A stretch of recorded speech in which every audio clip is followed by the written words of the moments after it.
इमाम साहब, आज का प्रोग्राम होना कहीं और था, हुआ कोई कहीं और, क्या कुछ वजह है इसके पीछे, थोड़ा सा बताएं। जी अल्हम्दुलिल्लाह, हम लोग ने आज किस प्रोग्राम को तरतीब दिया था अपनी बंगाल जामा मस्जिद के करीब बालूमाट एक ख़ाली जगह है, वहाँ तरतीब दिया था। जब मैं इन्फॉर्मेशन देने के लिए इन्फॉर्म करने के लिए थाना गया तो उस वक्त आईसी साहब से बात हुई तो अल्हम्दुलिल्लाह ठीक है इमाम साहब, मैं आप लोगों के साथ हूँ।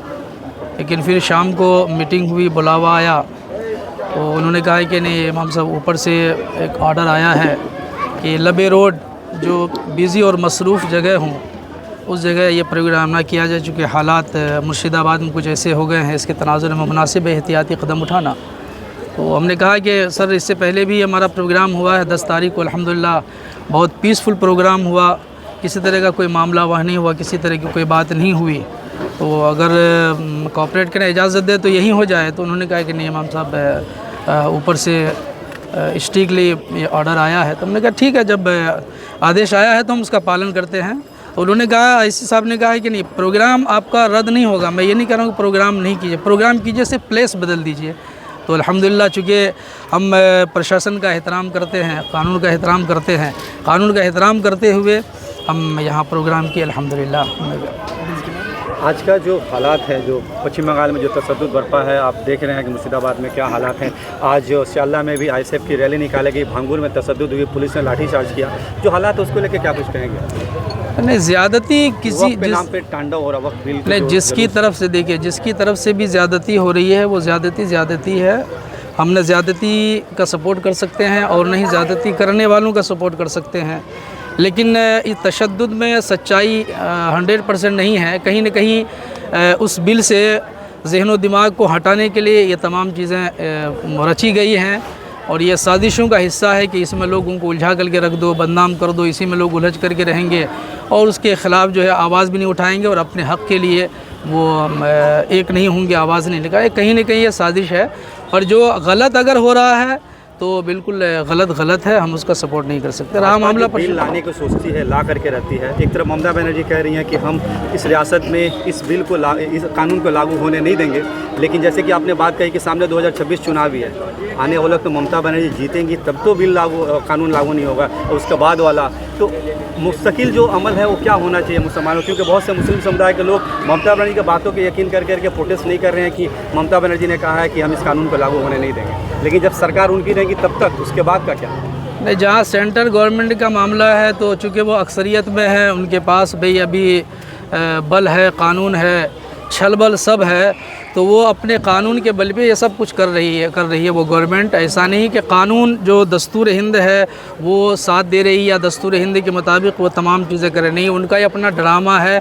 क्योंकि उन्हें गुरूर है कि उन्हें फ़ख्र है अपनी ताकत पर, अपनी वो इक़्तिदार पर गुरूर घमंड है, तो वो किए जा रहे हैं। तो इंशाअल्लाह अल अज़ीज़ वो किसी कहने वाले ने अदीबा शबनम ने कहा है कि टूटेगा जुल्म और तेरी ताकत भी जाएगी। तो हमें यकीन है कि इंशाअल्लाह अल अज़ीज़ ये जो फ़िरौनियत की नंगा नाच नचवा रहे हैं और ये नए फ़िरौन जो हमारे देश में, इस प्रिय देश, इस महबूब वतन में, जिस देश के ताल्लुक़ से ये कहा जाता है कि यहाँ गंगा जमनी तहज़ीब है और अब तक रही है अल्हम्दुलिल्लाह, है ना, उसको वो ख़त्म करने की नापाक कोशिशें गवर्नमेंट कर रही है। तो टूटेगा जुल्म और तेरी ताकत भी जाएगी, जिस पर तुझे गुरूर है वो छत भी जाएगी, इस बात पर यकीन हमें भी है एक दिन तू भी मिटेगा, तेरी हुकूमत भी जाएगी। तो अगर यही चाल वल चलता रहा तो इंशाअल्लाह अल अज़ीज़ एक वक्त आएगा कि हमारे इस भारत में अमन पसंद की हुकूमत होगी, इंसाफ पसंदी की हुकूमत होगी। जब इंसाफ पसंदी की हुकूमत होगी तो इनका जितना घोटाला है, जितनी बदतमीज़ियाँ हैं इनकी, इंशाअल्लाह अल अज़ीज़ वो अमन पसंद लोग उसमें तरमीम लाएंगे, उसमें संशोधन करेंगे इंशाअल्लाह अल अज़ीज़। जब संशोधन करेंगे तो अगर आज वो अपनी ज़ोर से हमारे हुकूक़ को छीन भी ले तो हमें उम्मीद है कि आने वाले वक्त वो इंसाफ पसंद हुकूमत हमारा हक़ हमें वापस कर देगी इंशाअल्लाह अल अज़ीज़। अब रहा मामला गवर्नमेंट वेस्ट बंगाल का, गवर्नमेंट वेस्ट बंगाल चूँकि हक़ बनता है, मैंने इससे पहले भी कहा था कि ममता दीदी ने जो आवाज़ लगाई है या फिर दिलासा दिया है कि नहीं हम यहाँ लागू होने नहीं देंगे, मसला सिर्फ़ ये मुसलमानों के औक़ाफ़ अमला का नहीं है। वो बहुत होशियार है, वो समझदार, वो समझ रही है कि अल्हम्दुलिल्लाह कि ये औक़ाफ़ व अमलाक के आड़ में असल में दस्तूर हिंद के साथ खिलवाड़ किया जा रहा है।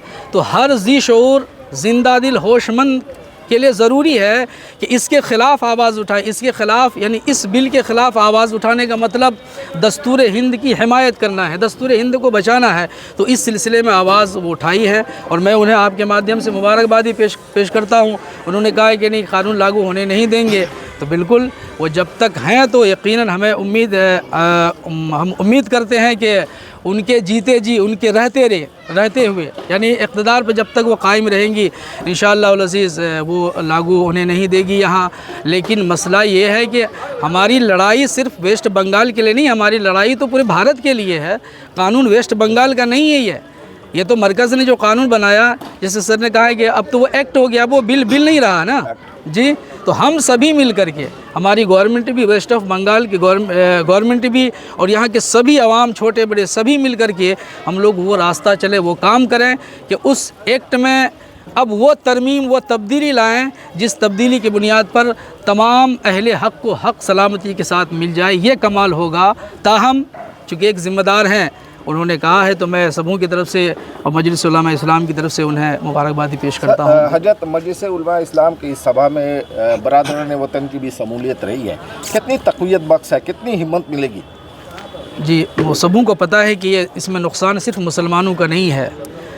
आज सामने मुसलमान हैं, टारगेट में मुसलमान हैं। जब ये लागू हो जाएगा और अमल दरामद होने लगेगा तो धीरे धीरे जो दीगर माइनॉरिटीज़ हैं, सबों की जो जायदाद हैं और सबों के चैन सुकून इसके हवाले छीनने की नापाक कोशिश की जाएगी। तो जो लोग समझते हैं, जो लोग होशियार हैं, वो हमारी इस एहतजाज, इस पीसफुल प्रोटेक्ट में शामिल है अल्हम्दुलिल्लाह, और आइंदा भी रहेंगे। जैसा कि जब बिल पास हो रहा था, जब वोटिंग का मामला आया, तो वहाँ तो हमारे देश बंधुओं ने साथ दिया ना, तो मैं तो उन्हें मुबारकबादी पेश करता हूँ। फिर उन्हें कहता हूँ कि वो हमारा साथ नहीं दिए, बल्कि उन्होंने देश के कानून, संविधान, दस्तूर, आइन हिंद की हिफाजत के लिए उन्होंने कोशिश किया है ये, और सबों को ये कोशिश करना चाहिए। बहुत शुक्रिया।